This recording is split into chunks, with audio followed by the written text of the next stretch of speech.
अस्सलाम वालेकुम वरहमतुल्लाहि वबरकातुहू। महतरम दोस्तों, हमारे यूट्यूब चैनल पर आपका बहुत बहुत इस्तकबाल है।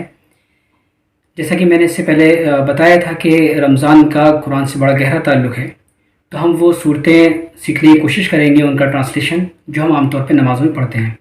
तो आज हम बात करेंगे सूरह फातिहा के बारे में। फातिहा बोलते हैं किसी चीज़ की स्टार्टिंग को, जिस चीज़ से हम किसी चीज़ को शुरुआत कर रहे हैं उसको बोलते हैं फातिहा, इसलिए इसका नाम सूरह फातिहा रखा गया है। दूसरी चीज़ आती है ज़माने नुज़ूल के, सूरह फातिहा कब नाजिल हुई है।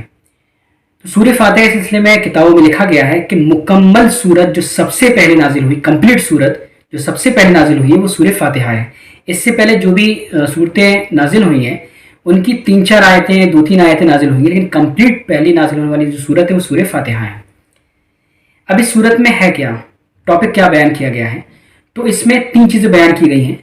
एक तो ये चीज़ बयान की गई है कि अल्लाह की कुदरत क्या है, अल्लाह कितनी बड़ी कुदरत वाले हैं।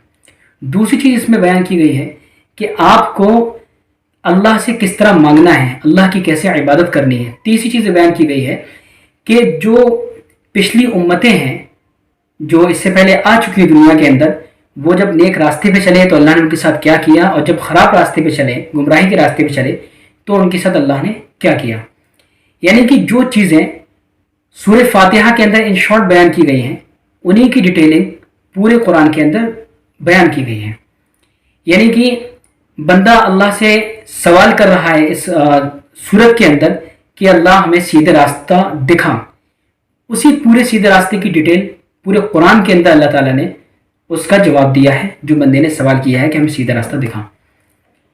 अब हम बात करते हैं इसके फ़ज़ाइल के, तो उसके बहुत सारे फ़ज़ाइल अहादीस में बयान किए गए हैं। हर बीमारी से शिफा है, जहर के अगर किसी ने जहरीले कीड़े मकोड़े ने काट लिया तो उससे बचाव के लिए भी हम इसको पढ़ सकते हैं। इसके अलावा बेशुमार इसके फ़ज़ाइल हदीस के अंदर बयान किए गए हैं। वीडियो लंबी ना हो इसलिए हम उसको स्किप कर रहे हैं। अब हम इसका तर्जुमा देखते हैं।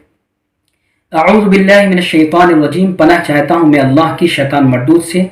बिस्मिल्लाहिर रहमानिर रहीम, शुरू करता हूँ अल्लाह के नाम से जो बड़ा ही मेहरबान निहायत रहम करने वाला है। अल्हम्दुलिल्लाहि रब्बिल आलमीन, तमाम तारीफ़ें उस अल्लाह के लिए हैं, तमाम तारीफ़ें उस पालनहार के लिए हैं जो सारे जहानों का रब है। एक दुनिया तो जो वर्चुअल आँख से हमें जो सामने से नज़र आ रही है, लेकिन इसके अलावा बहुत सारी दुनिया है।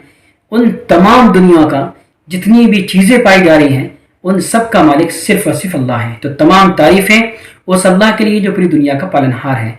अर्रहमानिर रहीम, वो बड़ा ही मेहरबान है, निहायत रहम करने वाला है।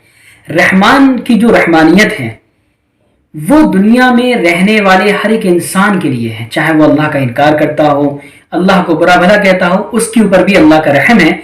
इसी वजह से अल्लाह ताला अपने खिलाफ बात करने वालों को भी खिला रहा है, पिला रहा है, उनको सुकून की ज़िंदगी दे रहा है। लेकिन रहीम के अंदर जो अल्लाह की रहम की सिफत है वो क़यामत के दिन सिर्फ और सिर्फ मोमिन के लिए और सिर्फ नेक अमल करने वाले मुसलमानों के लिए होगी। तो अर्रहमान रहीम, अल्लाह ताला बड़ा ही मेहरबान और निहायत रहम करने वाला है। मालिकी यौमिद्दीन, अल्लाह ताला क़यामत के दिन के मालिक हैं। जिस दिन फैसला होगा, जिस दिन हिसाब किताब लिया जाएगा, उस दिन का मालिक सिर्फ और सिर्फ अल्लाह तबारक व तआला है। खुद कुरान के अंदर दूसरी आयत में बयान किया गया कि अल्लाह पूछेंगे लिमनिल मुल्कुल यौम, कि आज बादशाहत किसकी है, और खुद ही अल्लाह ने इसका जवाब भी दिया है लिल्लाहिल वाहिदिल क़हार, कि आज सिर्फ और सिर्फ तनहा ज़बरदस्त ताकत वाले की हुकूमत है। तो मालिक यौमिद्दीन, अल्लाह तबारक व तआला क़यामत के दिन के मालिक हैं। आगे अल्लाह तबारक व तआला बात बंदे को सिखला रहे हैं, ये दुआ सिखला रहे हैं, इय्याका नअबुदु व इय्याका नस्तईन, ए अल्लाह हम तेरी ही इबादत करते हैं और मदद भी तुझसे मांगते हैं।